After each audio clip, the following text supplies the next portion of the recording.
Rangers legends lose the plot as Gio van Bronckhorst calls it like it is. Athletic Bilbao dump Rangers out of Europe, then start waving Celtic flags for good measure. Dujon Sterling's injury could see him miss the rest of the year. Meanwhile, Celtic unearth a hidden gem worth less than Nawrocki and Sinisalo, but playing like a top-tier baller. And just when Rangers thought they had their striker lined up, he's off to the MLS instead. Chaos on both sides of Glasgow, and you'll want to see how it all unfolds. And don't forget, we're closing in on 1,000 subscribers. Once we hit that mark, we're giving away a shirt of your favorite SPFL team to one lucky subscriber. So hit that subscribe button, drop your team in the comments, and let's dive in. It was a night that started with hope and ended in heartbreak. Rangers are officially out of the Europa League after falling to Athletic Club in Bilbao. And while the pain is still fresh, the post-match reactions from some of the most iconic Ibrox voices have revealed a brutal mix of fury and honesty. Chris Boy couldn't believe his eyes. He labeled the non-penalty decision against serial Dessers an absolute disgrace after the striker had his shirt nearly torn in two by Danny Vivian. Dessers had to change shirts and even got booked for coming back on before putting the new one on. But somehow, no VAR check, no penalty. Boyd didn't hold back, said it plain. Stonewall. Gio van Bronckhorst backed that up, calling the incident a clear pull and questioning how the referee could ignore such a blatant foul. But to his credit, the former boss also looked deeper. He criticized John Souttar's decision-making on the Athletic penalty, saying he should have let Balogun handle it and provided cover, rather than diving in blind and handing Bilbao the moment they were waiting for. Ally McCoy struck a balanced tone. He praised Rangers for their European run, especially their second-half showing in Spain, but admitted the better team over the two legs went through. No sugarcoating it. Athletic created more, controlled more, and showed more cutting edge. If you take off the blue specs, it's hard to argue. Even Alan Hutton, furious at the Dessers incident, agreed with the rest. Souttar's mistake came at a critical moment, and over both matches, the Spaniards deserved to progress. He pointed to a string of setbacks, injuries, forced tactical changes, and moments going against Rangers, but said the team and fans should still hold their heads high for reaching the quarterfinals after such a messy domestic campaign. And that's the real sting, isn't it? Because while the run in Europe has been the shining light of Rangers' season, the collapse at home has made every moment abroad feel like borrowed time. Now, the question is, what happens next? Should Rangers fans be proud of their Europa League run?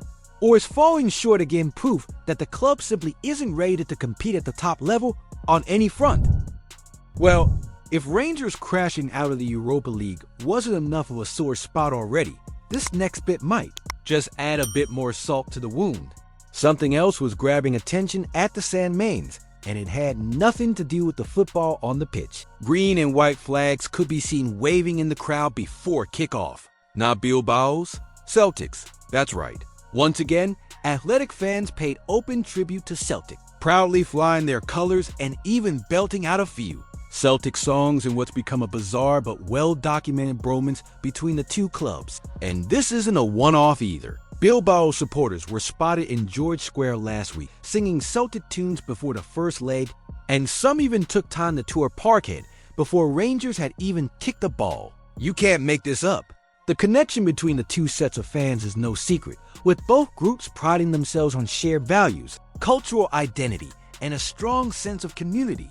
But you'd be hard-pressed to find a Rangers fan who's not rolling their eyes, or worse, at the sight of Celtic flags flying high in the stands during a European match against Rangers. And then there's the football itself. Bilbao were worthy winners over the two legs. Oihan Sansek coolly slotted home a penalty, and Nico Williams finished the job in style. No arguments, no excuses. Just a better side moving on. But while Celtic fans might not have had skin in the game, there's no doubt many took pride, and maybe even a bit of cheeky satisfaction, seeing their Basque pals celebrate with green and white in hand. Does this constant show of love between Bilbao and Celtic actually highlight football's power to build global friendships? Or is it starting to feel more like a petty provocation when Rangers are the ones on the pitch?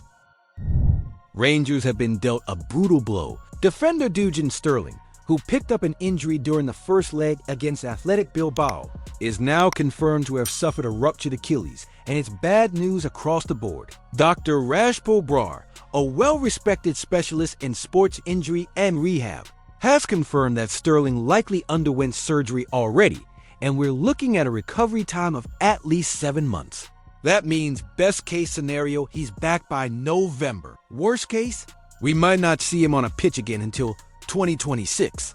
That's a massive setback, not just for Sterling personally, but for Rangers as a squad. Barry Ferguson has already admitted it's a long-term absence, and with Horacio Casemiro set to leave and James Tavernier nearing his physical limit in such a demanding position, Rangers are staring down the barrel of a full-blown right-back crisis. The timing couldn't be worse. No confirmed permanent manager, uncertainty about transfer budgets under the incoming owners, and a Europa League campaign that ended in frustration, all while a key defensive option is ruled out for what could be the better part of a year. So now, the club is left with little choice but to hit the market this summer for reinforcement. But who makes that call? Ferguson? A new manager? And how much backing will the board actually give to solve this growing problem? With Sterling out long-term and Tavernier aging, should right back be Rangers' top priority this summer? Or are there even bigger issues to fix first?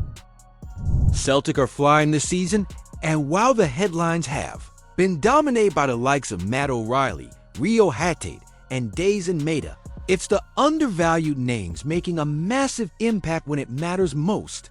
As Brendan Rodgers gears up for a potential domestic treble, with the League Cup already in the bag, the Premiership nearly wrapped up, and the SFA Cup semi-final just around the corner, it's clear his squad depth is paying off in gold. Let's start with Mike Nawrocki.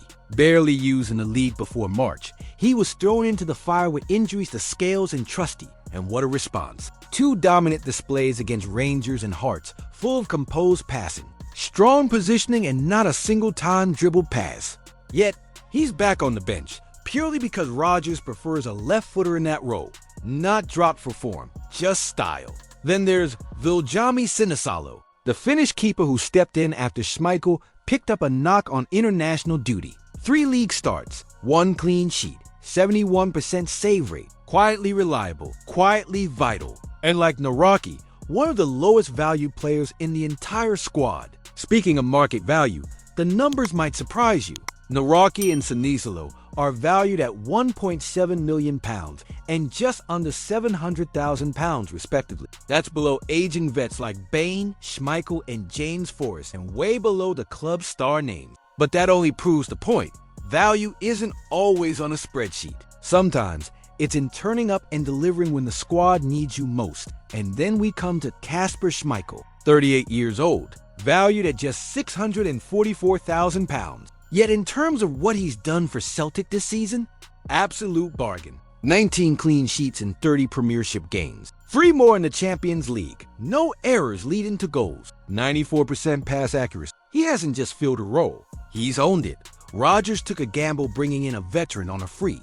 Turns out, it's one of the smartest moves of the season. Because when it comes to winning titles and chasing trebles, you don't need resale value. You need results. So here's a question to throw out to the Celtic support watching. Should Celtic stop chasing transfer profit with every signing and focus more on short-term winners like Schmeichel, who deliver the goods right now, even if there's no money to be made later?